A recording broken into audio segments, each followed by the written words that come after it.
मंगलमय मंगल करण वीतराग विज्ञान। नमो ताहि जात भय अरहंतादि महान। करि मंगल करि हो महा ग्रंथ करण पुकार। जात मिलय समाज सब पावे निज पद राज। बहुविधि मिथ्या गहन करि मलिन भयो निज भाव। ताको होत अभाव है सहज रूप दर्शाव। एक दौर ऐसा भी गुजरा है जहाँ पर जैनियों का इतना प्रचार प्रसार हो गया था कि वैदिक संप्रदाय वालों ने तो एक नारा ही बनाया था, क्या? ताड़या मानो हस्तिनोपि न गच्छेत जैन मंदिरम। वे बात ऐसी कहते हैं कि मान के चलो तुम किसी गली से गुजर रहे हो और एक ही रास्ता, मतलब आने का और जाने का एक ही रास्ता है, और पीछे से कोई चिंघाड़ता हुआ हाथी आ रहा है और इतनी तेज रफ्तार से आ रहा है कि अगर तुम वहीं पर बने रहो तो कुचले जाओगे, और इतना तेज भाग भी नहीं सकते कि उस गली में से तुम बाहर निकल सको, क्योंकि गली थोड़ी लंबी है। और तुमने थोड़ा यहाँ वहाँ झांकने की कोशिश की तो देखा कि अंदर साइड में एक ओपनिंग दिख रहा है, और अंदर झांक करके देखा तो वहाँ पर एक जैन मंदिर दिखा। तो वैदिकों ने फैलाई थी बात कि हाथी के नीचे कुचले जाना, मर जाओ तुम, कोई दिक्कत नहीं है, जैन मंदिर में मत जाना। ऐसा उन्होंने एक बहुत दूषित तो नहीं कह सकता, बट एक बात ऐसी फैलाई थी वैदिकों में। इससे तो हालांकि जैन धर्म का लोहा मानना चाहिए कि इतना वैभवशाली, इतना ताकतवर ये अपना जैन धर्म है, इसके तत्व है। और जानते हैं इसके कौन कहते हैं, इसके विशेष प्रचारक रहे हैं आचार्य विद्यानंदी। आचार्य विद्यानंदी भी एक ऐसे ही वैदिक रहे हैं जो इसी मान्यता के थे, और वे जब भी जैन मंदिर के वहाँ से गुजरते थे तो बराबर कान में हाथ डाल करके निकलते थे ताकि उनकी कोई ध्वनि भी हम सुने ना, इतनी एलर्जी रखते थे। और एक बार की बात है, देखो अब संयोग भी, निमित्त भी कैसे आ मिलते हैं। एक बार किसी पत्थर से टकराए, नीचे गिरे, कान के ऊपर से हाथ हटे और कुछ ध्वनि उनके कान पर पड़ी। वो ध्वनि थी और उन्होंने कुछ सूत्र सुने, और सूत्र सुने तो इतनी क्यूरियोसिटी हुई, वे अंदर गए। वे सूत्र कौन से थे? नान्यथान अन्यथानुपपन्नत्वम यत्र तत्र त्रयेण किम, नान्यथानुपपन्नत्वम यत्र तत्र त्रयेण किम। ये, और एक और था, अन्यथा अनुपपन्नत्वम यत्र किम तत्र पंचभी, और नान्यथानुपपन्नत्वम यत्र किम तत्र पंचभी। ऐसे दो श्लोक, जैसे दो सूत्र कहिए, उन्होंने सुने थे उस समय में, और इतनी क्यूरियोसिटी हुई, उन्होंने कहा ये क्या कह रहे जैनी लोग। जानने के लिए, ज्ञान होने के लिए 5 अंगों की आवश्यकता नहीं है, सिर्फ और सिर्फ हेतु और साधन, हेतु और साध्य, इससे ज्ञान हो जाता है। और इतने मात्र से उनको इतनी जिज्ञासा हुई, वे अंदर गए, विद्वान से समाधान मांगा। बाबा आप ये कैसे कह रहे हो, इन सूत्रों का आप क्या अर्थ बता सकते हैं? तो वहाँ के विद्वान उस अर्थ को बताने में सक्षम नहीं थे, वे नहीं बता पाए अर्थ। और आज देखेंगे तो अधिकांश विद्वानों की भी यही हालत है, वे जानते तक नहीं है तो इस पंक्ति का, इस ग्रंथ के इस पंक्ति का क्या अर्थ है और इसकी अपेक्षा कैसे खोलना, अधिकांश विद्वान आज नहीं जानते हैं, जान ही नहीं पाते हैं। और कहते हैं कि आज चलो, आज बस चलो मन नहीं करता है, चलो आज हम तुमको कहानी सुनाते हैं। और एक तोता था और एक मैना थी और ख़त्म कहानी। ऐसे करके आज कितना तो भी बड़ा पार्ट विद्वानों का ऐसे ही गुजरता है। मैं वैसे आपको जाते जाते बात बता दूं, कितने तो भी गुरुकुल ऐसे हैं, अगर आपको पता होगा, ये बेलगांव का एक गुरुकुल है, वहाँ पर तो ऐसी बात होती है, गुरुकुल में बच्चों को कुछ ज़्यादा पढ़ाया नहीं जाता। वहाँ पर तो टाइम पास में क्या कराना, चलो तुम्हें थोड़ी शिक्षा मिलेगी, इस उद्देश्य से बच्चों को पिक्चर दिखाया जाता है।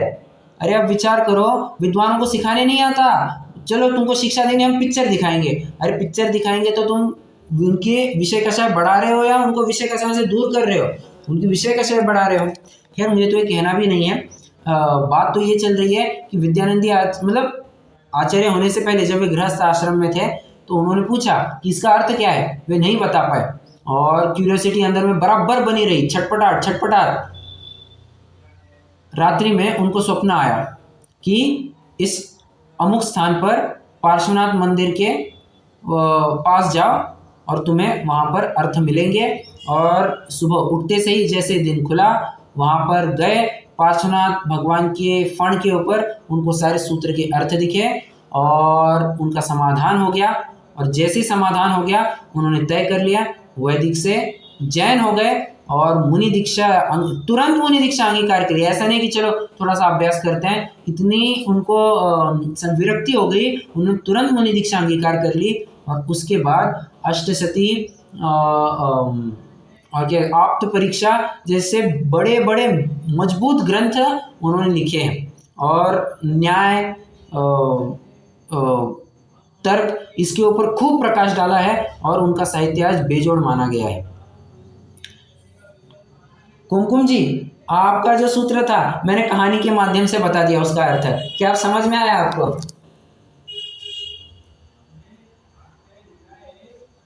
लग तो रहा था कि आप सूत्र ले रहे हैं। हाँ, अर्थ समझ में आया आपको? अर्थ इतना है, मैं फिर से बताता हूँ।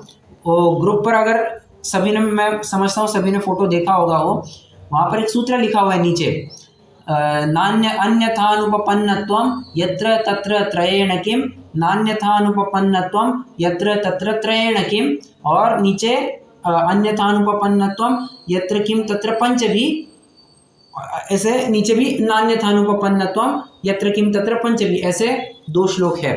उसका अर्थ इतना ही है कि वैदिकों ने, वैशेषिकों ने ज्ञान होने के लिए 5 कुछ हेतु बताए हैं और कहते हैं ज्ञान होगा तो इनके माध्यम से होगा। आएंगे अपन जब प्रकरण पढ़ेंगे आगे तब बात आएगी। तो कहते हैं कि इन 5 के माध्यम से ज्ञान होता है। और सूत्र में तो ऐसी बात आती है कि अन्यथानुपपत्ति, ये ज्ञान के लिए एक लक्षण ही समझ लीजिए। ज्ञान किसी भी वस्तु का होना है तो अन्यथानुपपत्ति, इसके माध्यम से तुम्हें ज्ञान हो जाएगा। मतलब सिर्फ साधन और हेतु, इन दोनों का भी अगर तुम्हें पता चल गया, तुम्हें उस वस्तु का ज्ञान हो जाएगा। ज्ञान होने के लिए हेतु और साधन, इन 2 की आवश्यकता हुआ करती है, ठीक है। और अरे हेतु और साधन क्या कहा मैंने, हेतु और साध्य। हेतु और साध्य, जैसे मैं उदाहरण देता हूँ, जहाँ जहाँ धुआं वहाँ वहाँ अग्नि।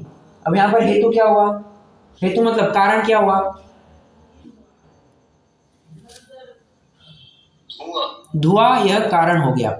और साध्य क्या हो गया, अग्नि। मतलब हेतु के माध्यम से हमने वस्तु को पकड़ लिया, इसके अलावा किसी और वस्तु की आवश्यकता थी, किसी की आवश्यकता नहीं थी, कुछ आवश्यकता नहीं थी। बस तुम्हें पता चल गया, धुआं देखा, तुमने अग्नि का ज्ञान कर लिया। इसको कहते हैं अन्यथानुपपत्ति। और इस तर्क का फिर अर्थ उनको वो पार्श्वनाथ भगवान के फण पर, प्रतिमा के फण के ऊपर उनको मिल गया था, ठीक है।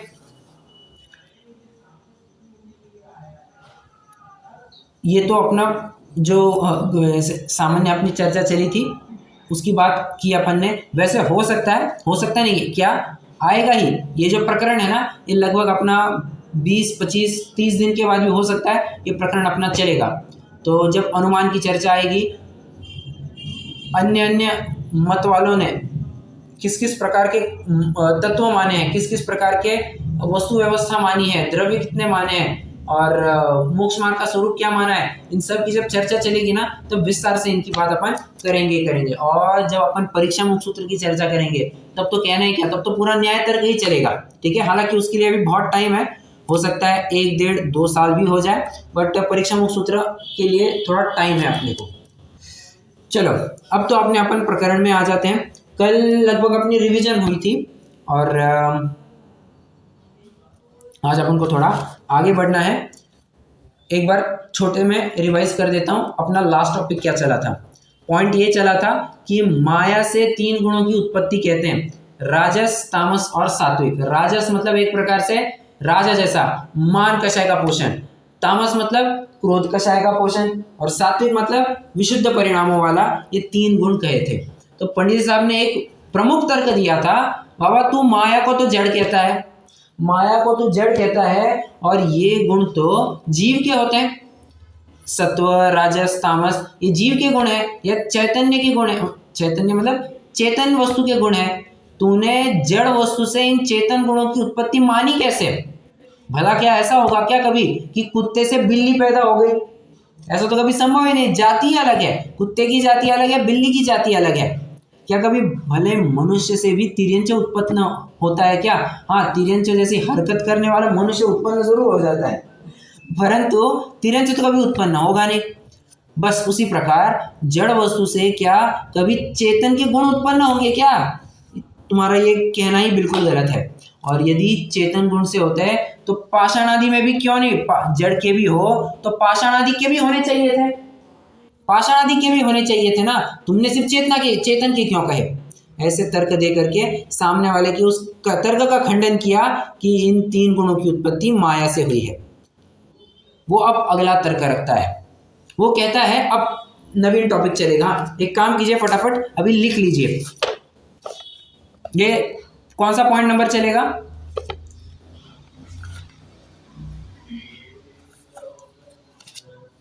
चलेगा क्या? 1 मिनट मैं भी कंफर्म करूं। 10 नहीं, 10 तो ये वाला चला, जो सत्व, राजस, तामस वाला था ना, वो 10 नंबर का था। अभी 11 नंबर का चलेगा, मैंने जैसा बनाया है। 9 नंबर का तो ये था, शरीर को माया ने किया, वो वाला 9वां पॉइंट था।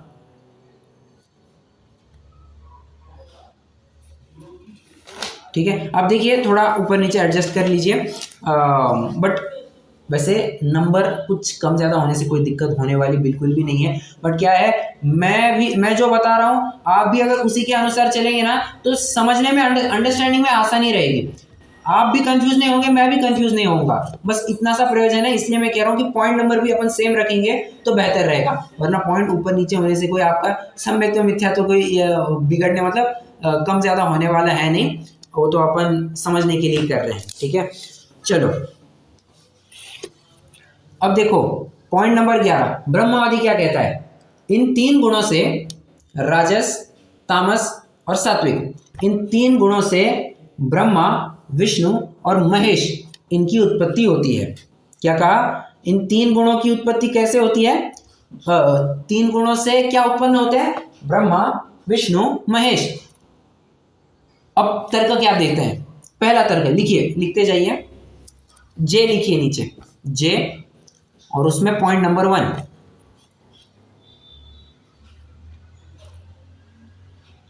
मैं खुलासा भी साथ साथ करते जाऊंगा, एक पॉइंट लिखाऊंगा साथ साथ खुलासा भी करते जाऊंगा। देखो पहला पॉइंट लिखिए, गुण से गुणी कैसे? Question mark.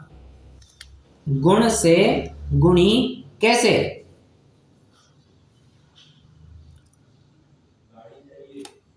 प्रश्न है मेरा, क्या अग्नि से उष्णता कहेंगे या उष्णता से अग्नि उत्पन्न हुई? अग्नि से उष्णता। अग्नि से उष्णता। क्या पानी से शीतलता कहेंगे या कहीं शीतलता थी और वहां से पानी उत्पन्न हो गया? क्या कहेंगे? पानी से शीतल। पानी से शीतलता, बराबर। मतलब गुण से तो गुणी से तो गुण होना ठीक है, परंतु गुण से गुणी, ये कैसी बात संभव है? मतलब तुम तो ये कहना चाहते हो कि ज्ञान ने आत्मा को उत्पन्न किया। अरे ये कैसी बात होगी? जीव ने ज्ञान किया ये तो ठीक है, परंतु ज्ञान ने जीव को किया, ये कहां से बात आती है? ये तो तद्दन विरोधी बात लगती है। ठीक है, तो गुण से गुणी उत्पन्न होना कैसे संभव है? तो ये पहला पॉइंट हो गया। दूसरा पॉइंट, गुणों की निंदा परंतु ये तीन तो पूज्य है।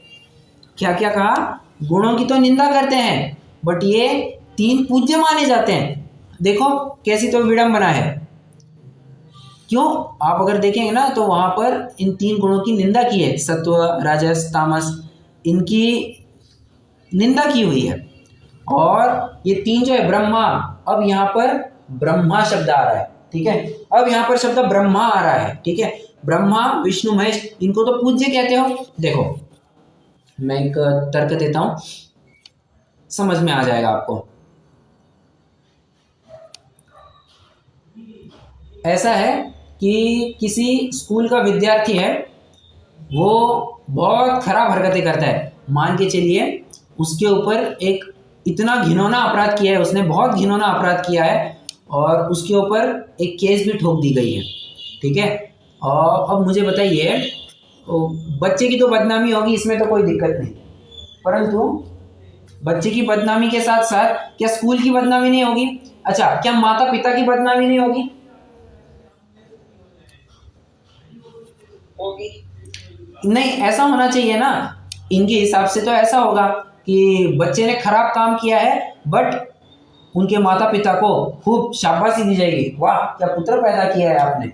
उपेक्षात्मक तो भले ऐसा कहा जाता होगा पर कोई पीठ थपथपाने वाला नहीं है, सब उनको एक प्रकार से बहिष्कृत करने वाले, कुछ ना कह करके भी एक प्रकार से समाज से बहिष्कृत हो जाते हैं। ऐसे माता पिता भी बहिष्कृत हो जाते हैं।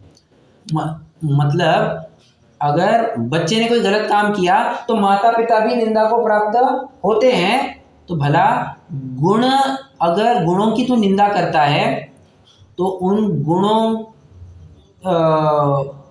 क्या कहे, गुण से जो उत्पन्न हुए तो उनको कैसे पूज्य कहता है? तो उनको कैसे पूज्य कहता है, ठीक है। तो गुणों की निंदा बट ये तीनों पूज्य कैसे, ये लिखिए। दूसरा पॉइंट क्या लिखेंगे? गुणों की निंदा, गुणों की निंदा पर ये तीनों पूज्य कैसे? ये गुणों की निंदा कैसे होती है? देखिए ना, जैसे ये तामस है, उसका तो मुझे मालूम है कि तामसी चीजें नहीं खानी चाहिए, ऐसे सब बोलते हैं। हाँ, जो तो वो राजस और सात्विक पे कैसे लगाएंगे? उनके गुणों की निंदा कैसे करते हैं? राजस में कैसा है? मान कषाय एक प्रकार से, तो वो भी तो निंदा ही कहा जाएगा। और सत्व में क्या कहते हैं? मंद कषाय रूप भाव को सत्व कहते हैं। मतलब अकषाय भाव तो नहीं हुआ ना, तो इस प्रकार से समझना। जैसे आपने अभी कहा ना कि पाप की अपेक्षा पुण्य भला, परंतु शुद्ध भाव की अपेक्षा पुण्य हेय है उपादेय, बताना जरा। हेय है, बस ऐसा ही कुछ यहाँ पर आपको लगाना होगा। ये मेरा प्राथमिक अंदाज है, ये मैंने वैसे फ्रेंकली स्पीकिंग मैंने इसके बारे में भी ज़्यादा विचार नहीं किया, क्योंकि मुझे भी ये प्रश्न हल्का सा जागरूक हुआ है कि बाबा सात्विक गुण को आप निंदे कैसे कहते हैं। बट अगर इस तर्क के साथ जाएंगे आप, क्या कि जिस प्रकार पुण्य भाव को शुद्ध भाव की अपेक्षा से हेय बताया जाता है, उसी प्रकार ये सात्विक को भी उन्होंने निंदे क्या कहे, हेय बताया है। इस प्रकार से आप समझ सकते हैं, ठीक है। ऐसे तो हिंदू सात्विक उसमें तो ये लोग लहसुन और प्याज के बगैर का दूसरा सब खाते हैं ना, उसको सात्विक ही बोलते हैं। हाँ बराबर, वो सात्विक मूवमेंट कह रहे हैं ना। फ्रूट्स वेजिटेबल्स भी खाएंगे, हाँ सात्विक मूवमेंट जैसे। हाँ बराबर बराबर। तो सिर्फ प्याज और लहसुन नहीं खाएंगे इनके, हाँ बाकी सब करेक्ट करेक्ट। अब लहसुन में भी क्या, प्याज और लहसुन भी कैसा है, हालांकि बाकी कंदमूल में भी वही दिक्कत है क्या। चलो अपन वो पॉइंट में लास्ट में डिस्कस करूंगा, अभी तो अपन पहले अपना प्रकरण पूरा करते हैं, ठीक है। वो लास्ट में मैं पॉइंट डिस्कस कर लूंगा, ठीक है। बट आप भी नोट करके रखिए। तो ये दूसरा पॉइंट अब बना हो गया, क्या गुणों की तो निंदा करते हैं परंतु ये तीनों को तो पूज्य कहते हैं, ये कैसे संभव है, ठीक है। अब तीसरा पॉइंट, ये ब्रह्म के अवतार कहते हो, पर जिन गुणों से उत्पन्न हुए वे गुण तो मायामय है। देखो, दो बहुत ही विरुद्ध कथन करते हैं। क्या कहते हैं? ब्रह्मा, विष्णु, महेश। अच्छा चलो पहले लिख लीजिए। इन तीनों को ब्रह्म के अवतार कहा। इन तीनों को ब्रह्म का अवतार कहा।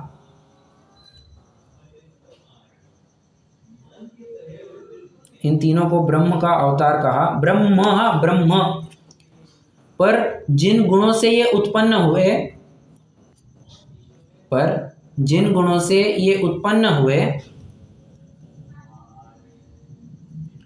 वे तो मायामय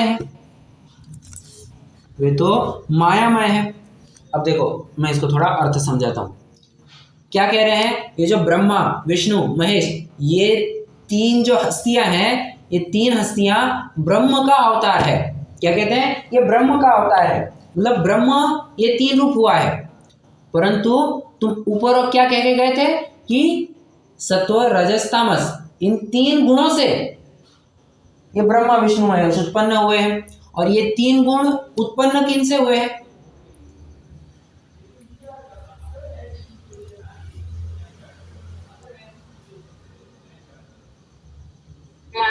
माया से। बहुत अच्छा, माया से ये गुण उत्पन्न हुए। मतलब तुम ही ढंग से कह नहीं पा रहे हो कि ये ब्रह्म के अवतार है या माया के अवतार है। तुम्हारे ही अपने कथनों में विरोध है। देखो समझो। स्टेटमेंट नंबर 1, ब्रह्म से ब्रह्मा, विष्णु, महेश अवतरित हुए। ठीक है, ब्रह्म जो है वो ब्रह्मा, विष्णु, महेश रूप अवतरित हुआ।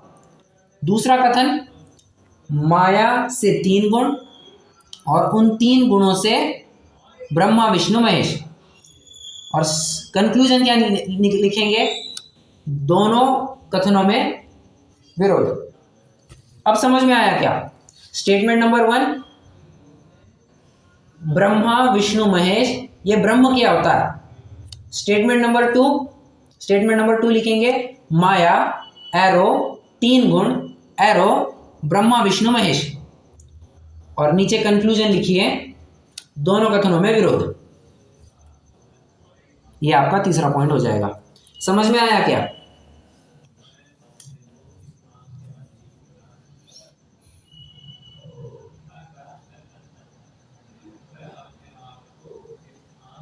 जी भैया जी। ओके, ये सबको समझ में आ रहा है क्या?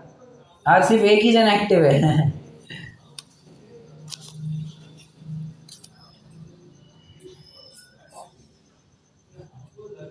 नहीं, ये लास्ट में आपने बोला ना, हाँ माया के तीन गुण से ये तीनों उत्पन्न हुए। हाँ ठीक बोल रहा हूँ मैं? हाँ, बराबर बोल रहे हैं।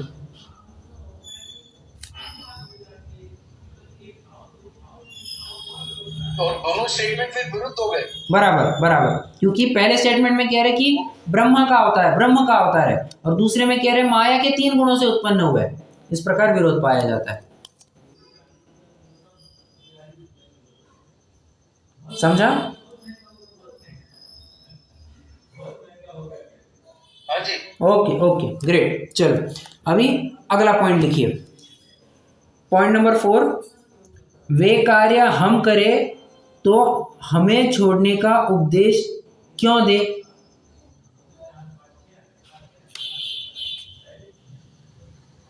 वे कार्य लिखिए, वे कार्य हम करें तो हमें छोड़ने का उपदेश क्यों देवे?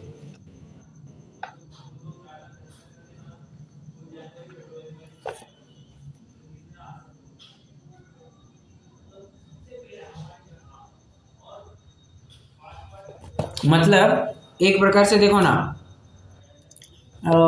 मुख्यतः से तो पॉइंट ना ये महेश की अपेक्षा पॉइंट है।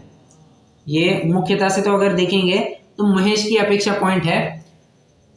अब मुझे बताइए, किसी ने मान के चलो एग्जाम्पल है, आपने बहुत ही मेहनत से, अच्छा चलो किसका नाम लो अभी, चलो कोमल जी आप बताइए, सबसे ज्यादा मेहनत आपको कौन सी डिश बनाने में लगती है? सबसे ज्यादा मेहनत किस में लगती है? बहुत टाइम लेता है, बहुत मेहनत लगती है।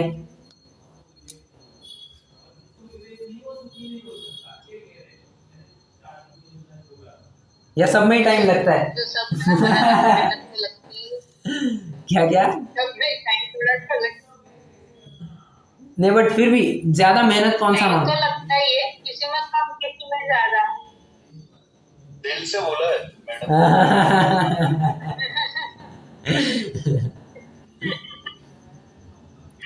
जैसे ये इडली चटनी सांभर बनाना होता है कि कुछ भी ऐसे 2-3 आइटम ज्यादा बनानी रहती। बराबर बराबर।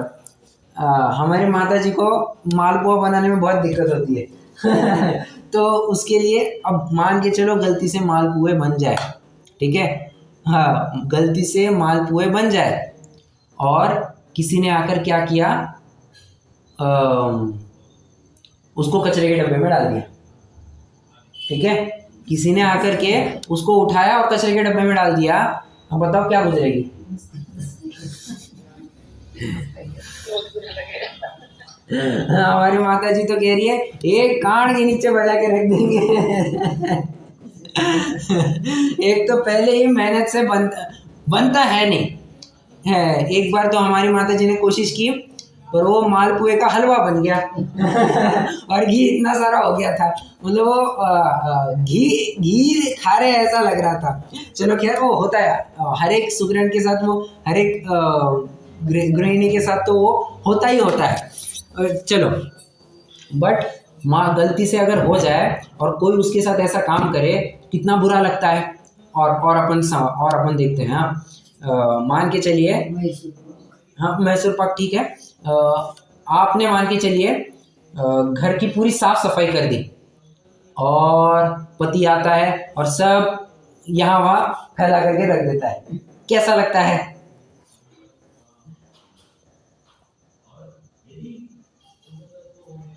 इसका तो डिस्कशन करना मुश्किल।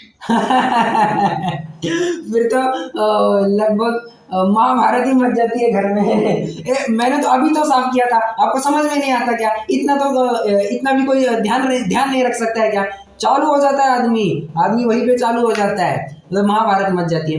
मैं ये उदाहरण समझना, उदाहरण इसलिए दे रहा हूँ, कोई अच्छा काम करे और उस अच्छे काम को कोई एकदम नाकार देवे और उसको खराब कर देवे तो कैसा लगेगा? बहुत बुरा लगता है, बराबर।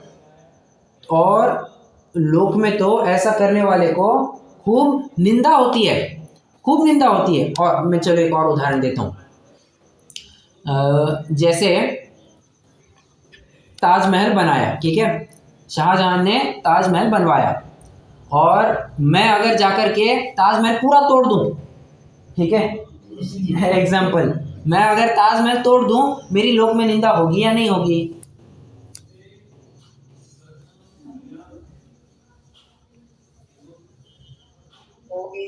होगी। मतलब नाश करने वाले का, किसी ने बहुत अच्छा काम किया है और उसका यदि कोई नाश करे तो उसकी तो लोक में निंदा होती है। और महेश क्या करता है? विश्व का संहार करता है, विश्व का नाश करता है। तो भले आदमी विश्व का नाश करने वाले की भी कभी कभी पूजा होती है क्या? उसकी तो निंदा होनी चाहिए थी और तुम उसको पूज्य मानते हो। हम करे तो भगवान करे सो लीला और हम करे तो कैरेक्टर लीला, ये ऐसी थोड़ी ना बात है। बिल्कुल भी ये इंसाफ तो नहीं है, इंसाफ बिल्कुल भी नहीं है। मतलब वे करे तो सब चलेगा और हमें किया तो हमें अच्छा काम करने का उपदेश क्यों देते हो? खुद तो इतना बनी बनाई सृष्टि का, मतलब उनकी अपेक्षा से वे मानते हैं कि सृष्टि की रचना की, तो इतनी सुंदर सृष्टि की रचना की और तुमने उसको मारा मतलब उसका घात किया, उसका नाश किया, तो ये कौन बढ़ाई हुई? लोक में तो बिल्कुल भी अच्छा कार्य नहीं माना जाता। ठीक है, चौथा पॉइंट हो गया। पांचवा पॉइंट लिखिए, संसारी और इनमें कुछ अंतर ही ख्याल में नहीं आता। संसारी और इनमें कुछ अंतर ही ख्याल में नहीं आता। जैसे एक कहाँ पर है वो श्लोक, शायद यहाँ पर होना चाहिए। विशाफार नहीं, विशाफार नहीं, कहीं तो भी एक या नीति वचन है या किसी एक विद्वान आचार्य ने लिखा हुआ है। वे कहते हैं हरिहर पितामहत्या बलिनोपि स्मरेण विध्वस्ता त्यक्त तृपायथैते स्वांका नार्यान मुंचन्ति। इतने पागल हो गए हैं, इतने मत्त हो गए, इतने उन्मत्त हो गए, इतने अधीन हो गए हैं कि अब तो लाज लज्जा भी सब छोड़ दी है। लोग इनके दर्शन करने को आ रहे हैं और देखो ये कितना हल्का काम कर रहे हैं। कौन? ये तीनों अपनी अपनी नारियों को गोदी पर बिठाए हुए बैठे हैं। मतलब कहने में बिल्कुल भी अच्छा नहीं लगता। यदि आप किसी के घर में एज ए मेहमान जाए और वहाँ पर पति पत्नी ऐसे बैठे हुए दिखे, मतलब कितना भद्दा लगता है।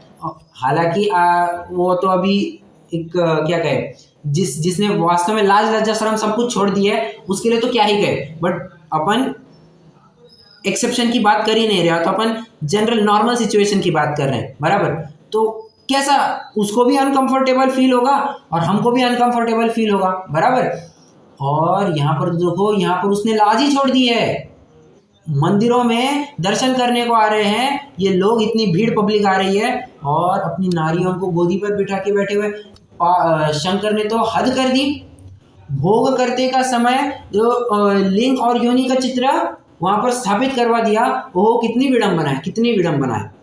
मतलब संसारी, ये तो कभी कभी लगता है कि संसारियों से गए गुजरे हैं क्या। संसारी तो ठीक है, लाज लज्जा वशात छुप करके काम करते हैं। इन्होंने तो अपना पूरा विषय कषाय लोगों के सामने प्रस्तुत कर दिए। देखो कितनी विडंबना है। वो एक और आता है शंकर के ऊपर, क्या है वो, कि ये शंकर जहर को तो पचा सका लेकिन नारी को नहीं पचा सका। इसलिए देखो इसके कितने अधीन हो गया है, पार्वती के इशारों पर नाच रहा है। बस कहने की बात इतनी है कि संसारी और इनमें कुछ अंतर ही नहीं देखा जाता। कैसे? अब इसके भी थोड़े पॉइंट्स अपन आगे कवर करेंगे ही करेंगे, ठीक है।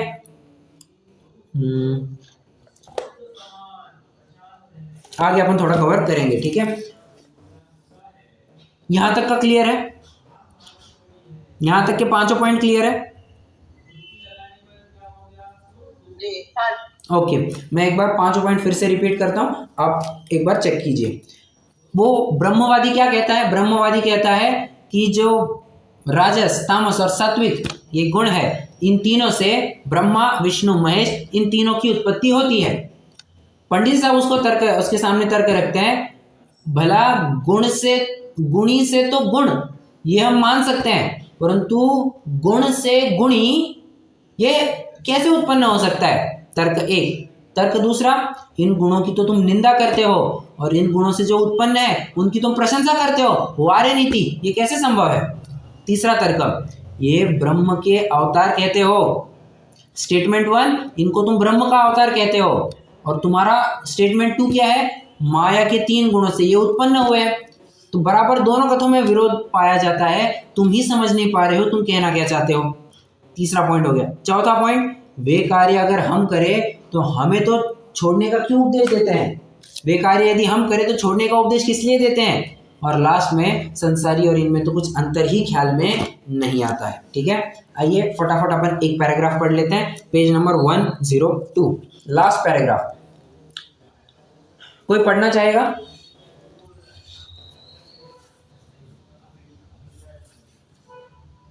हाँ जी। तथा वे कहते हैं उन ब्रह्मा विष्णु महेश ये 3 देव प्रकट हुए। सो कैसे संभव है? क्योंकि गुणी से तो गुण होता है, गुण से गुणी कैसे उत्पन्न होगा? पुरुष से तो क्रोध होगा, क्रोध से पुरुष कैसे उत्पन्न होगा? फिर इन गुणों की तो निंदा करते हैं, इनसे उत्पन्न हुए ब्रह्मादिक को पूज्य कैसे माना जाता है? तथा गुण तो मायामयी और इन्हें ब्रह्म के अवतार कहा जाता है। तो ये तो माया के अवतार हुए, इनको ब्रह्मा का, ये गुण जिनके थोड़े भी पाए जाते हैं उन्हें तो छुड़ाने का उपदेश देते हैं, और जो इन्हीं की मूर्ति उनसे माने यह कैसा भ्रम है। तथा उनका कर्तव्य भी इनमें भाषित होता है। कौतूहल आदि का, स्त्री सेवन आदि का, युद्धादि कार्य करते हैं। तो उन राजस आदि गुणों से ही यह क्रियाएं होती है, इसलिए उनके राजस आदि खाए जाते हैं। ऐसा तो इन्हें पूज्य कहना परमेश्वर कहना तो नहीं बनता, जैसे अन्य संसारी है वैसे ये भी है। बस तथा कदाचित बस कोई बस बस कहेगा, हो गया, इतना अपन को पढ़ना था। युद्धाधिक कार्य करते देखे जाते हैं, ठीक है। ये कभी वो होता है ना, जैसे पहले के ज़माने में होता था, एक राज्य दूसरे राज्य से भिड़ गया तो अपने मित्र राज्य को, मित्र देश को कहा जाता था भाई हमारी मदद करने आ जाओ, तो ये भी लड़ने चल पड़े। जैसे अभी हो रहा है ना कि ईरान और इजराइल लड़ रहे हैं, ईरान और इजराइल लड़ रहे हैं, तो एक कहता है हम इजराइल की तरफ से, एक कहता है रशिया कहता है हम तो ईरान का डट करके समर्थन करेंगे। अरे मतलब जबरन तुम खेल में घसीटे जा रहे हो और युद्ध आदि कार्य कर रहे हो। भगवान भी तो यही सब कार्य कर रहे हैं, युद्ध आदि करते देखे जाते हैं, और तुम उनको पूज्य मानते हो। ये कैसे संभव है? ठीक है, चलो ये पॉइंट अपना हो गया। अब अगला पॉइंट तो काफ़ी आसान है वैसे, देखिए लिखिए, ब्रह्मा इत्यादि माया के अधीन नहीं। अब वो बहुत ही शातिरी से कहता है, बहुत शातिर होकर के कहता है नहीं साहब, ये आप सरासर ब्रह्मा आदि के ऊपर इल्ज़ाम लगा रहे हैं। हमारे ब्रह्मा है वे माया के अधीन नहीं है। क्या कहा? उनकी जितनी भी क्रिया है वे माया के अधीन होकर के नहीं हुआ करती है। लिखिए पॉइंट बी, मतलब पॉइंट नंबर 12 बी, ब्रह्मा इत्यादि माया के अधीन नहीं है।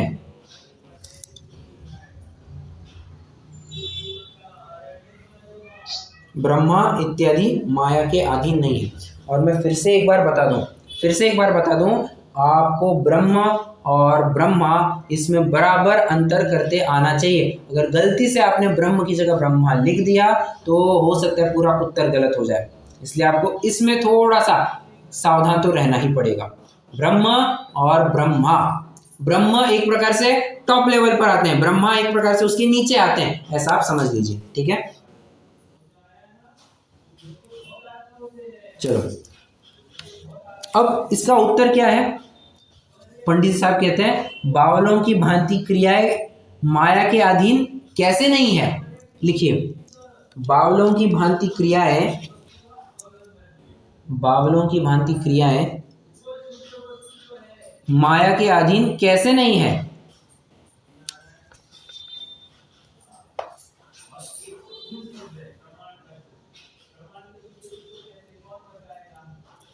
जैसे समझते हैं अभी यहाँ पर क्या क्या बातें कही जा रही है। कहते हैं ये जितने भी तुम्हारे ब्रह्मादि है ना, ब्रह्मा विष्णु महेश, ये तो बराबर से हमको चारों कषाय में प्रवृत्त होते हुए दिखाई देते हैं। जैसे तो किन किन प्रकार की प्रवृत्ति पाई जाती है? मैं कह रहा था कि बराबर से चारों कषाय में तो प्रवृत्त होते हो, युद्ध आदि करते हो मतलब क्रोध देखा जाता है, लड़ाई झगड़ा करते हो क्रोध देखा जाता है, मान आदि कषाय का अपना बढ़ावा करते हो, माया कैसे करते हो? छल दंभ करते हो, इस प्रकार से तो मायाचरी करते ही हो। और लोभ तो बराबर तुम्हारे चेतन परिग्रह अचेतन परिग्रह सब चेतन परिग्रह के रूप में कैसे स्त्री पाई जाती है, मतलब हो गया चेतन परिग्रह। अचेतन परिग्रह कैसे? सब धारण किया हुआ है तुमने, थोड़ा सा मृगछाला भी लपेटे हुए हैं और त्रिशूल भी लिए हुए हैं, सब प्रकार के परिग्रह लेकर के रखे हो तुम, और कहते हो कि ये भगवान है। वाह! और तो हमारे में और उनमें अंतर क्या हुआ? हमारे पास भी बराबर से हम भी क्रोधीमानी पाए जाते हैं, वे भी क्रोधीमानी पाए जाते हैं, तो फर्क क्या रहा हम में और उनमें? तो भला हम तुमको पूजे तो क्यों पूजे? कुछ अंतर तो ख्याल में आया हमें। देखो ना, पूज्य मानने के लिए हम किसी भी व्यक्ति को बड़ा कब मानते हैं? हम गांधी जी को बड़ा क्यों मानते हैं? क्योंकि उन्होंने कुछ अलग करके दिखाया देश के लिए। देश के स्वातंत्र्य जो युद्ध चला उसमें उनका बहुत बहुत अमूल्य योगदान रहा, और ऐसे को हम भूल नहीं सकते हैं, इसलिए हम उनको बराबर से याद करते रहते हैं। तो भगवान को भी याद करने के लिए हमसे कुछ तो अलग होवे, तब तो जाकर के हम तुमको याद करें। तुम भी अगर हमारे जैसी प्रवृत्ति रखोगे, देखो एक शराबी के लिए आदर्श कौन हो सकता है? जो बिल्कुल भी शराब नहीं पीता। क्या एक शराबी के लिए वो आदर्श हो सकता है जो 2 बॉटल तो नहीं बट 1 बॉटल तो पीता ही पीता है? क्या ऐसा आदर्श माना जाएगा? अब ये मत कहना कि 2 की अपेक्षा 1 तो कम है। अरे तुम शराब की अपेक्षा देखो ना, शराब पीता है वो क्या आदर्श है क्या? बिल्कुल भी नहीं, बिल्कुल भी नहीं। तो ऐसी बात समझनी चाहिए। और क्या कहते हैं, चेतन परिग्रह मतलब स्त्रियों को लेकर के रखें, काम भोगादि क्रियाओं में प्रवृत्त होते हैं, मनुष्य भी ये काम करते हैं। तुम भी अगर यही काम करोगे तो भगवान में और मनुष्य में अंतर क्या रहा? और क्या कहते हो, और क्या कहते हो, नृत्य गान आदि करते हैं। ये नृत्य गान आदि कैसे करते हैं? ये ब्रह्मा विष्णु महेश में नृत्य गान आदि कैसे कहेंगे?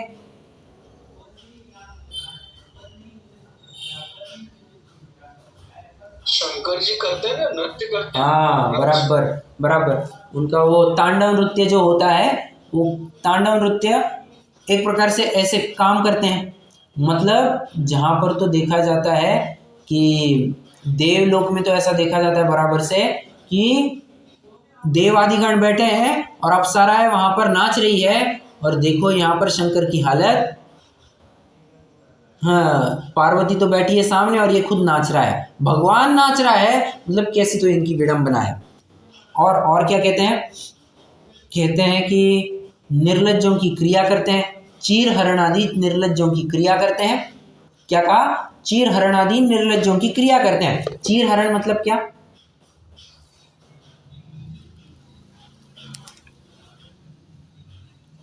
तो दूसरों की नारी को उठा लेना है, क्या क्या? दूसरी नारियों को उठा लेना, नहीं नहीं नहीं नहीं नहीं। वस्त्र हरण, हाँ, बराबर। ये क्या क्या, ये जब भी गोपियां नहाने जाती थी नदी के किनारे, नदी में जब नहाने जाती थी, कृष्ण क्या करता था? उनके कपड़े छुपाता था। अब आप स्वयं विचार करके देखिए, कोई अगर ऐसा कार्य करे, ठीक है, अगर कोई ऐसा, वो भी हाँ, लड़की अगर काम करे तो ठीक है, लड़कियों के कपड़े अगर लड़कियां ही छुपा दे तो एक प्रकार से ठीक माना जाता है, मतलब उसमें ज़्यादा कोई दिक्कत वाली बात नहीं होगी। परंतु अगर किसी लड़कियों के कपड़े, और लड़कियां भी कैसी, युवतियां, हाँ, ऐसी भी नहीं कि बहुत छोटी छोटी हैं, युवतियां, उन युवतियों के कपड़े बराबर अगर कोई पुरुष या कोई लड़का छिपाए तो लोक में उसकी निंद्यता होती है या नहीं होती है? अरे साफ साफ देखते हैं, अगर आज तो हालत ऐसी है कि थोड़ा सा किसी लड़की को लगे ना कि एक लड़का मेरी तरफ बहुत घूर के देख रहा है, हो सकता है उसके ऊपर पॉश ठोक दिया जाए। पॉश मतलब समझते हैं ना, प्रिवेंशन ऑफ सेक्सुअल हैरेसमेंट। इसके अंतर्गत हो सकता है उस लड़के के ऊपर इल्ज़ाम भी ठोक दिया जाए कि ये मेरे ऊपर गलत निगाह से देख रहा है। मतलब इतने कड़क कानून है, और मतलब इतना घूर करके देखना ये भी इतनी दिक्कत वाली बात है। तो ऐसे कपड़े हरण करना, ये तो क्या है, ये तो ऐसे निर्लज्जों की क्रिया हो गई। और ये बात नहीं है कि वो बच्चा है, बोलो, ये बात नहीं कि वो बच्चा है, तो उसको तुमने भगवान बना रखा है, और भगवान होते हुए तुम ऐसे कार्य करते हो। शोभा देती है क्या ये बातें? जब सामान्य मनुष्य ही ये करने से कतराते हैं, क्या कहना चाहिए, बहुत सोचते हैं तो करूँ ना करूँ, आज समाज का इतना प्रेशर है, कानून का इतना प्रेशर है, घर वालों का इतना प्रेशर है, अरे स्वयं का ही इतना प्रेशर होता है, स्वयं का अंतर्द्वंद्व चलता है, और उसके बावजूद भी मतलब इतना सोचने के बाद आदमी नहीं कर पाता है, और तुम तो सरेआम कर रहे हो ये सब बातें। ये ऐसी बात बिल्कुल भी स्वीकृत नहीं है। तुम उसको बच्चा कहो ठीक है, परंतु भगवान कह करके अगर तुम उनसे ऐसे काम करवाओगे, हमको तो बिल्कुल भी स्वीकृत नहीं। कैसे भगवान तुम्हारे, जहाँ पर भगवान का तो दायित्व ये होना चाहिए था कि स्त्रियों की शील की रक्षा करे, उनकी अपेक्षा बात कर रहे हैं, शील की रक्षा करनी चाहिए थी, और तुम ये क्या हल्के काम कर रहे हो कि उनके शील के ऊपर ही आक्रमण कर रहे हो, उनके कपड़े छुपा करके। ये तो बिल्कुल भी स्वीकृत बात नहीं है। और क्या करते हो, माखन चुराने आया गोपाला ऐसे कह करके इतनी मतलब मुंबई वगैरह में तो आपने शायद, कोमल जी आपने देखा ही होगा, मुंबई में या फिर थोड़ा नॉर्थ एरिया में भी बहुत चलता है, बहुत चलता है। पुणे में भी बहुत चलता है। जन्माष्टमी जब होती है तो वो दही हंडी का कार्यक्रम रखते हैं।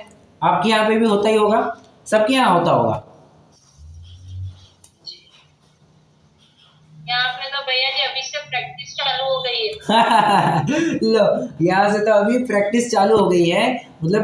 और लाखों नहीं करोड़ों के गिफ्ट मनी होती है, करोड़ों की गिफ्ट। जहाँ पर बड़े बड़े होते हैं, फिल्म स्टार वगैरह आने वाले होते हैं, नेता मंडली आने वाली होती है, वहाँ पर करोड़ों की गिफ्ट मनी होती है। जो भी उस हंडी को फोड़ेगा उसको करोड़ों रुपए मिल जाएंगे, बराबर है। तो इतनों के लिए, और देखो ना, ऐसा करने के लिए कितने जन को तो अपनी जान भी गंवानी पड़ती है, कितने जनों को अपनी जान गंवानी पड़ती है। ऐसा होने के बावजूद भी वो कार्य करते हैं। और किस उद्देश्य से? माखन चुराने आया गोपाला, चुराना, चुरा के दिन मेरा, चुरा के दिन मेरा नहीं, चुरा के दही तेरा, कान्हा चला। ये तो ऐसी बात हो गई। और बताओ ना, क्या चोरी करना भी अच्छा है? अगर तुम कहोगे कि ये बच्चा है, ठीक है, अभी नहीं समझता, समझ में आ जाएगा, बच्चे तक तो बात ठीक थी, परंतु हमारी तो दिक्कत ये है कि तुमने भगवान का दर्जा देकर के उससे एक काम करवाया है। कैसी विडंबना है! भगवान का ये तो दर्जा नहीं हुआ करता। अगर आप अरे भगवान तो छोड़ो, आज एक सामान्य सी बात लीजिए। आज अगर हमारे मोदी जी पड़ोस के घर में जाए चोरी चुपके और वहां से ऐसे माखन चुरा करके खाते हुए पाए जाए, क्या बीतेगी उनके ऊपर? समाज में उनकी प्रशंसा की जाएगी या उनको खुद खूब धुतकारा जाएगा? क्या किया जाएगा? आप निष्पक्ष होकर, मेरा रूप देख करके मत उत्तर दीजिए, आप निष्पक्ष होकर के विचार कीजिए, क्या होगा?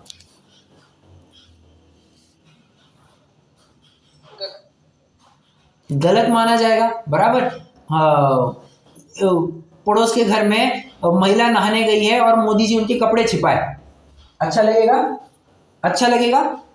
अगर अरे उनका कोई छोटा बेटा कर दे तब तो समझ में आ जाता है, और बच्चा है इसको नहीं समझ में आता, नहीं मतलब समझ में नहीं आता, मतलब ज्ञान तो है बट जो समझ आनी चाहिए, लेवल ऑफ अंडरस्टैंडिंग होनी चाहिए, उतनी नहीं है। तो बच्चे ने यहाँ वहाँ खेलते खेलते मिसप्लेस कर दिया होगा, उतना समझ में आता है। तुम तो देश का दायित्व लिए हुए हो और तुम ऐसे हीन कार्य करोगे तो जनता तो तुमको सबसे पहले लात मार करके कुर्सी से नीचे उतार देगी, ऐसी बात है ना। और भगवान होकर के तुम ऐसे कार्य करोगे, चीर हरण करना, दधी लूटना, ये तो बिल्कुल भी बातें शोभा नहीं देती है। और वो करे तो लीला, भगवान अगर कान्हा दही चुराए तो लीला, और हम करें तो तेरा कैरेक्टर ढीला, ये तो बिल्कुल भी नाइंसाफी, बिल्कुल नाइंसाफी है, ठीक है।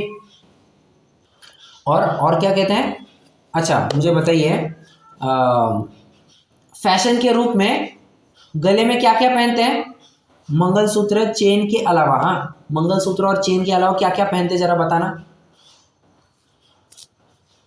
हालांकि चेन ही हुआ करती है, बट चेन में भी क्या क्या चेन्स पहनते हैं, कोई आइडिया है आपको?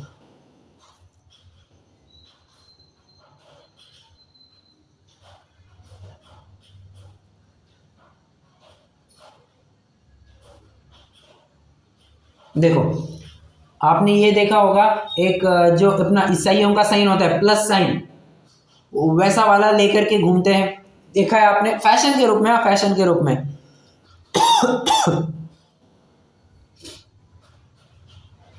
किसी ने नहीं देखा? हाँ भैया जी बोलो। बहुत होता है। और क्या होता है, अब तो लड़का लड़कियों के इतने चक्कर बढ़ रहे हैं, तो क्या करते हैं, लड़की गले में चेन बांधती है और उसको आधा टूटा हुआ दिल, और लड़के के पास आधा टूटा हुआ दिल, ऐसे चेन पहनते हैं। ये फैक्ट है, हाँ, ये ऐसे चेनें मिलती है। एक चेन और उसमें जो पेंडेंट जिसे कहते हैं, वो आधा टूटा हुआ दिल लड़के के पास, आधा टूटा हुआ दिल लड़की के पास, और दोनों जब पास में आते हैं तब वो दिल जोड़ते हैं और कहते हैं हमारा मनोमिलन हो गया। वैसी जैसी भ्रांत कल्पनाएं कुछ करते रहते हैं, उनका कुछ क्या कहते हैं, व्हिम्सिकल लोग होते हैं ना, कुछ करते रहते हैं, विक्षिप्त मन वाले, तो वैसे कुछ काम करते रहते हैं वे लोग, आजकल के छोकरा छोकरी लोग। खैर, अपन को उसके ऊपर ज़्यादा कमेंट नहीं करना अभी, बट यहाँ तक तो ठीक था। नहीं, हमारे टाइम पे भी होता था। अच्छा, आपके टाइम पे भी होता है? अपने टाइम पे हम लोग ने भी किया है भैया जी। अरे फ्रेंड्स में तो बेस्ट फ्रेंड्स रहते हैं ना तो भी करते थे। अच्छा, ओके ओके, नहीं बेस्ट फ्रेंड्स तक तो ठीक था।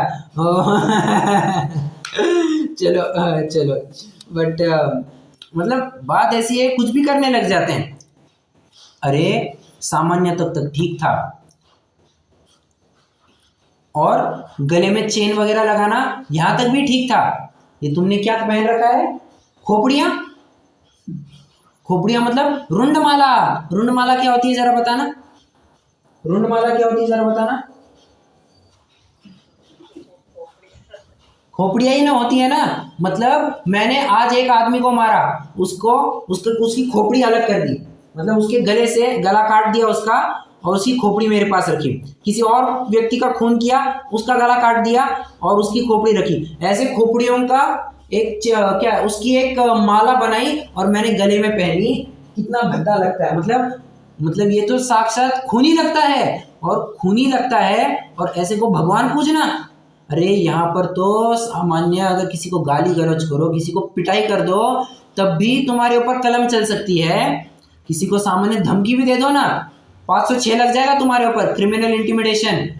हाँ, साले मेरी बंदी से दूर रहना वरना काट काट के कुत्तों को खिला दूंगा, ऐसा धमकी भी देना, क्रिमिनल इंटिमिडेशन 506 के अंतर्गत, कलम 506 के अंतर्गत 2 साल की सुनवाई हो सकती है। 2 साल तक जेल में सड़ेगा वो आदमी। इतना तक सिर्फ बोला है, कुछ किया नहीं है। और यहाँ तो साक्षात तुमने खोपड़ियों को काट करके अपने गले में पहनाया है। ये तो कितनी भद्दी बात है। और ऐसों को भगवान मान करके पूजना, ये कहाँ तक उचित है? कैसा उचित है? बस करो, लोगों को चकमा लगाना बस करो। हाँ, खुद तो कुछ भी करे तो चलेगा। मतलब ऐसा है ना कि नेता मंडली कितना भी करप्शन करे सब चल जाएगा, सामान्य आदमी ने करप्शन नहीं करना चाहिए। सामान्य आदमी ने तो बराबर टैक्स भरना चाहिए। उसका 12 लाख के ऊपर 10 रुपया भी हो गया, उसको टैक्स भरना है, ठीक है। और नेता मंडली 12 लाख तो क्या, 12,000 12 लाख करोड़ रुपया भी कमा ले, ब्लैक में कहीं दबा करके स्विस बैंक में बाहर में रखवा दे, 1 रुपया टैक्स नहीं भरना होता है उनको। मतलब हमने तो बिल्कुल भी टैक्स नहीं भरना, और जनता चाहिए कि जनता बराबर से टैक्स भरे। ये कैसे उचित है? ये कैसे संभव है? ठीक है, मतलब बावलों की भांति क्रिया करते हैं और हमको उपदेश देते हैं कि समता भाव धारण करो। सो कैसे संभव है? और ये माया के अधीन नहीं है। ये तुम कैसे कहते हो? कैसे कहते हो माया के अधीन नहीं है? उसका एक, मैं वैसे ही एक इंटरनल पॉइंट कह रहा हूं, ये आप चाहे तो नोट कर सकते हैं, नहीं करना चाहे तो आप समझ भी सकते हैं। उसका ये कहना है कि क्यों साहब, आप भी तो मानते हैं ना कि ज्ञानी जितनी भी विषय भोगों में प्रवृत्ति करता है वो उसके अधीन नहीं होती है। ज्ञानी की जितने भी विषय में प्रवृत्ति है वो पराधीन होकर के नहीं करता है, तो अबुद्धिपूर्वक करता है। ठीक है, अबुद्धिपूर्वक या अनिच्छापूर्वक, ये अपन थोड़ा सा इन शब्दों को अपन बाद में भी टैकल करेंगे, बट अभी के लिए भी यूज कर सकते हैं। वो किसी के अधीन होकर के नहीं करता है, मतलब उसकी सहज में विषय भोगों में प्रवृत्ति पाई जाती है। परंतु एक बात समझना, क्या ये जो स्वरूप बताया है वो हमने अविरत सम्यक दृष्टि चौथे गुणस्थानवर्ती ही का मात्र बताया है। हमने तो भगवान तो छोड़ा, हमने मुनिराज का तो ऐसा स्वरूप नहीं माना है। हमने तो मुनिराज को भी सर्वसंग परित्याग वाला कहा है।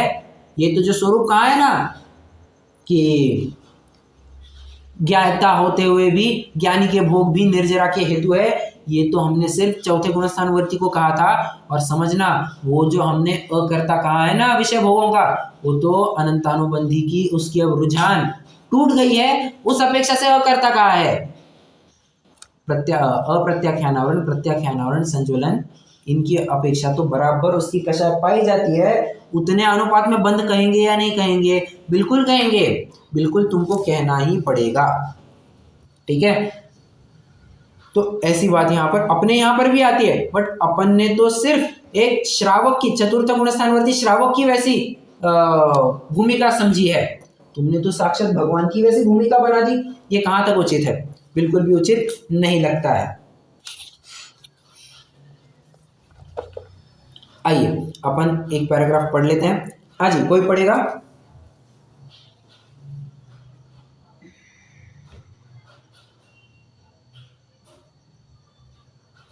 तथा कदाचित तू कहेगा कि संसारी तो माया के अधीन है, तो बिना जाने उन कार्यों को करते हैं। माया ब्रह्मादिक के अधीन है, इसलिए वे जानते ही इन कार्यों को करते हैं, सो यह भी भ्रम है। एक मिनट माया के अधीन होने से तो क्या कहते हैं? माया ब्रह्मादिक के अधीन है, इसलिए वे जानते ही इन कार्यों को करते हैं। मतलब क्या कहा? एक मिनट। हाँ, तथा कदाचित तू कहेगा संसारी तो माया के अधीन है, सो बिना जाने उन कार्यों को करते हैं, और माया ब्रह्मादिक के अधीन है। अब देखो, अब क्या कह रहे हैं? माया ब्रह्मादिक के अधीन है, इसलिए वे जानते ही इन कार्यों को करते हैं। मतलब हम जानते हैं बराबर से, हम ये जानते हैं बराबर से कि ये कुआं है और ये खाई है, हम जान करके इस कुएं खाई में उतरे हैं। ठीक है, वो कहते हैं ना, जो सेवन तो विण सेवदी असेव माणो विसेवगो कोई पगरण चेठा कस्वी नय पाय रणोतिसो होदी। कहाँ मिलेगा आपको? समय सार गाथा नंबर 195 196, ये दो गाथों में आपको मिल जाएगा। और एक उदाहरण दिया है वो, जह विषमुव भुंजंतो वेज्जो पुरुषोण मरणमुवयादि। क्या कहा? जह विषम वो भुंजंतो, जिस प्रकार विष का सेवन करने पर वेज्जो पुरुषोण मरणमुवयादि, ये वैद्य ये जानते हुए कि ये जहर है, उसका सेवन करके भी मरण को प्राप्त नहीं होता, उसी प्रकार ज्ञानी भी ये जानते हुए कि ये विषय भोग है, ये हलाल है, ये बंध को प्राप्त नहीं होता। ज्ञानी के वो निर्जरा के हेतु है। और क्या उदाहरण दिया? जैसे कोई जान करके शराब पिए तो उसको चढ़ती नहीं है। जह मज्जम पिबमाणो, ऐसे आपको बराबर शुरुआत मिल जाएगी। 195 196 197 लगभग इन तीन गाथाओं में आपको प्रकरण मिल जाएगा। ठीक है, तो जह मज्जम पिबमाणो, जो बिना मतलब जो शराब, आवाज ब्रेक हो रही है।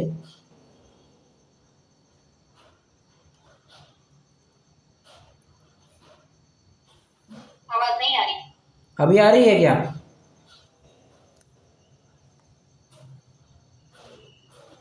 जी भैया। ठीक है, अब बात ऐसी है, मैं क्या कह रहा था? हाँ, जह मज्जम पिबमाणो, जो शराब को पीता है, मध्यम शराब को पीता है जान करके कि ये शराब है, तो उसको चढ़ती नहीं है। या अरुचि भाव से कोई शराब को पिए तो उसको शराब की नशा चढ़ती नहीं है।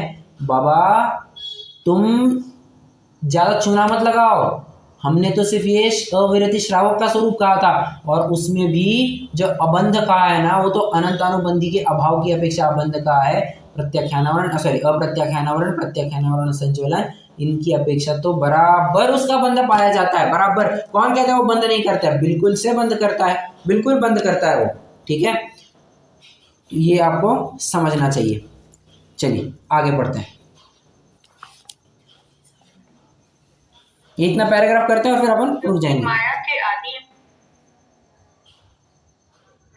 अधीन होने से तो काम क्रोधादिक के उत्पन्न होते हैं, और क्या होता है? तो उन ब्रह्मादिकों के तो काम क्रोधादिक की तीव्रता पाई जाती है। काम की तीव्रता से स्त्रियों के वशीभूत हुए नृत्य गान आदि करने लगे, विफल होने लगे, नाना प्रकार को चेष्टा करने लगे, क्रोध के वशीभूत अनेक युद्ध आदि करने लगे, मान के वशीभूत उच्चता प्रकट करने के अनेक उपाय करने लगे, माया के वशीभूत हुए अनेक छल करने लगे, लोभ के वशीभूत हुए परिग्रह का संग्रह करने लगे, इत्यादि अधिक क्या है। इस प्रकार वशीभूत हुए चीर हरण आदि निर्लज्जों की क्रिया और दधी लूटनादि चोरों की क्रिया तथा रुंड माला धारण आदि बावलों की क्रिया, बहुरूप धारण आदि भूतों की क्रिया, गाय चराना आदि नीच कुल वालों की क्रिया इत्यादि जो निंद क्रियाएं उनको करने लगे। इससे अधिक माया की वशीभूत होने पर क्या क्रिया होती सो समझ में नहीं आता। नीचे भी पढ़िए, एक पैराग्राफ नीचे वाला बस।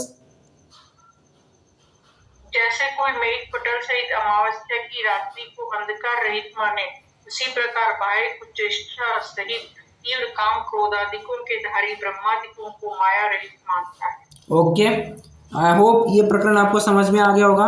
वैसे देखा जाए तो प्रश्न और उत्तर, तर्क और पंडित साहब का स्ट्रॉन्गर तर्क, ये बराबर 2-3 लाइन में कंप्लीट हो रहा है। बट इसका स्पष्टीकरण ज़्यादा बन जाता है। तो आपको तो उत्तर में सिर्फ इतना ही लिखना है कि बावलों की भांति क्रिया करते हैं और माया के अधीन कैसे नहीं कहते हैं, इतना लिख करके आपको वो पॉइंट नंबर 12 कंप्लीट करना है। ठीक है,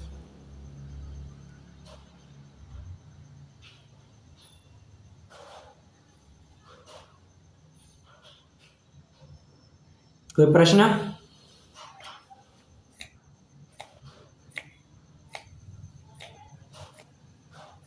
है किसी को कोई प्रश्न?